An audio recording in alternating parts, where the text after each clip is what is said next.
Share बाजार को फिर पंख लग गए हैं। खबर यह है कि अमेरिका में इन्फ्लेशन का आंकड़ा बेहतर आया है, यानी कि महंगाई कम होती दिख रही है और इससे तमाम उम्मीदों को फिर हवा लग गई है। और इसी का नतीजा है कि एक साथ 1.5% का उछाल शेयर बाजार में आज एक दिन में भारत में देखने को मिला है।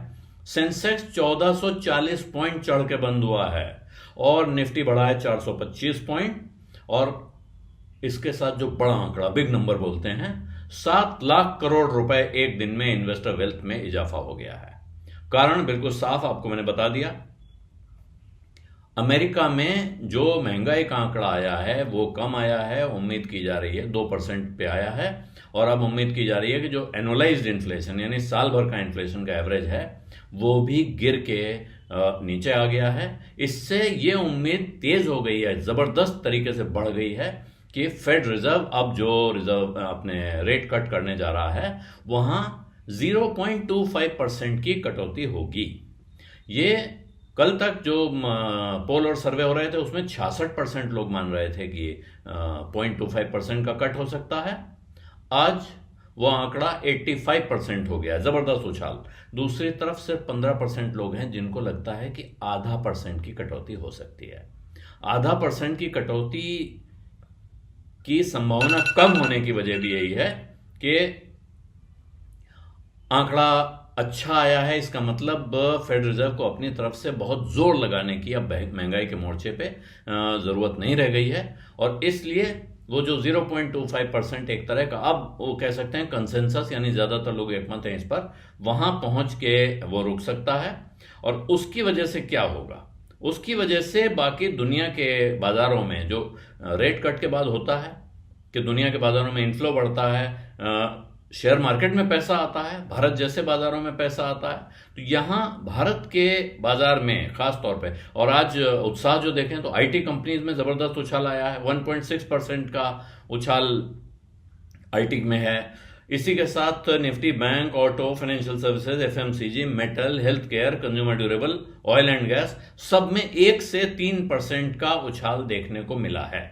तो ये जबरदस्त एक उछाल है। और एक भारत की कंपनियों में, भारतीय एयरटेल में जोरदार उछाल 5% के आसपास बढ़ के वो बंद हुआ। रिलायंस इंडस्ट्रीज में तेजी, HDFC bank, Infosys, ICICI bank, ये इन पांचों ने मिलकर करीब 700 पॉइंट सिर्फ इन 5 कंपनियों ने सेंसेक्स में जोड़ा है एक दिन में। उधर एलएनटी, महिंद्रा, एनटीपीसी और कोटक बैंक भी इंडेक्स के गेन में अच्छे कंट्रीब्यूटर रहे हैं। लेकिन जो बड़ी वजह, जो भारती ने सबसे जबरदस्त उछाल दिखाया, सेंसेक्स अपने नए लाइफ हाई पे पहुंचा, ये इसके लिए भारती बड़ा कंट्रीब्यूटर माना जा रहा है। और वो लगातार 4 दिन से तेजी दिखा रहा है। आज 5% बढ़ा है, लेकिन पिछले 4 दिनों में कुल मिला के 7% का उछाल उसमें देखने को मिला है।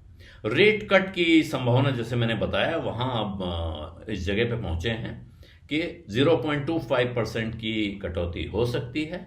0.5% की संभावना कम हो गई है, इसलिए जो लोग उससे आशंकित थे, चिंतित थे, उनका भी मूड बदल गया है। और जिन्हें लग रहा था कि कुछ तो होना चाहिए, उनको भी हौसला मिल गया है कि हाँ, अब चवन्नी भर तो कटेगी ही कटेगी।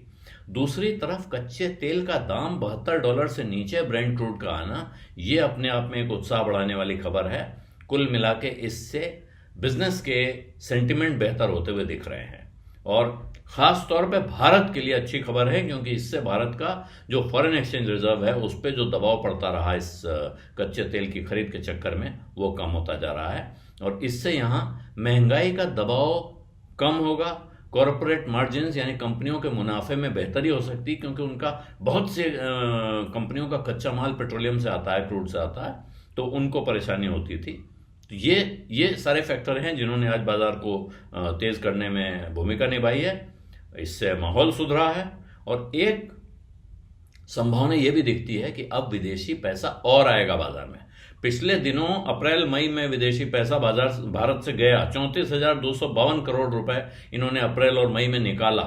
लेकिन उसके बाद से लगातार एफआईआई या एफपीआई, फॉरेन पोर्टफोलियो इन्वेस्टर या फॉरेन इंस्टीट्यूशनल इन्वेस्टर, ये खरीदारी कर रहे हैं।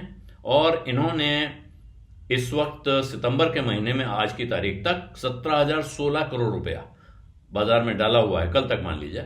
तो ये ऐसा लगता है उनको, एक समय उन्होंने बेचा, फिर उन्हें लगा गड़बड़ हो गई है, क्योंकि एक भारत का फॉरेन डोमेस्टिक इन्वेस्टर बहुत खरीदारी कर रहा है।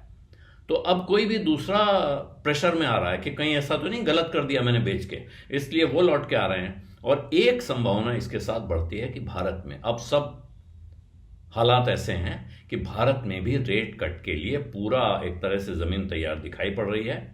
जो भारत में सीपीआई है, कंज्यूमर प्राइस इंडेक्स, उम्मीद की जा रही है कि सीपीआई का इन्फ्लेशन यानी खुदरा महंगाई की दर अब 3.2% से 4% के बीच में आ सकती है, यानी अब टारगेट पर पहुंचने के बाद उससे नीचे भी जा सकती है। और इसी वजह से अब यह संभावना बढ़ रही है कि अब रिजर्व बैंक उस तरफ बढ़े, और अगर यहां भी ब्याज दरें कम होती हैं तो फिर सोने में सुहागा के अंदाज में भारत का बाजार उसका स्वागत करेगा। कुछ लोग उम्मीद में पहले से करने लगे हैं, ऐसा लग रहा है। बिज़ अड्डा में आज इतना ही, अब इजाजत दीजिए, धन्यवाद, नमस्कार। बिस्तक आपके लिए लाया है प्रीमियम मेंबरशिप प्रोग्राम, जहां आपको मिलेंगे कई सारे फायदे, जिनमें मार्केट न्यूज़लेटर, लाइव चैट पर आपके सवालों के सबसे पहले जवाब, मार्केट आउटलुक, वीकेंड पर मार्केट स्कैन, एंकर्स के साथ चैट और भी बहुत कुछ। इस प्रीमियम सब्सक्रिप्शन में 3 तरह के प्लान्स हैं, सिल्वर, गोल्ड और प्लैटिनम, जिनकी शुरुआत मात्र 159 रुपए महीने से होती है। इससे जुड़ना भी बेहद आसान है। बिस्तक के YouTube चैनल पर जाएं, ज्वाइन बटन पर क्लिक करें और अपना प्लान सिलेक्ट करें। बस बन गए आप हमारे प्रीमियम मेंबर।